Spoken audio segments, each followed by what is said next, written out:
Breaking news చూస్తున్నాం. Phone tapping కేసులో ఛార్జ్షీట్ను దాఖలు చేశారు పోలీసులు. మార్చి 10న ఫోన్ ట్యాపింగ్ కేసు ఎఫ్ఐఆర్ నమోదు చేసినట్లుగా తెలుస్తోంది.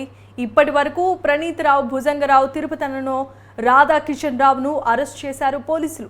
అయితే ఇందులో భాగంగానే మరో ఇద్దరిని కూడా నిందితులుగా పోలీసులు చేర్చారు. కస్టడీలో అధికారుల వాంగ్మూలాలను కూడా నమోదు చేసింది సిట్. ఇక బెయిల్ పిటిషన్లు దాఖలు చేశారు. ఏఎస్పీలైన భుజంగరావు, తిరుపతన్న రాజకీయ దురుద్దేశంతోనే తమను అరెస్ట్ చేసినట్లుగా నిందితుల తరపు వాదనలు వినిపించారు. అయితే ఇంకా విచారించాల్సి ఉందన్న బెయిల్ మంజూరు చేయొద్దన్నారు పీపీ. ఇరువురు బెయిల్ పిటిషన్లపై వాదనలు పూర్తయినాయి. ఇక బుధవారం రోజున తీర్పును వెలువడించనుంది నాంపల్లి కోర్టు.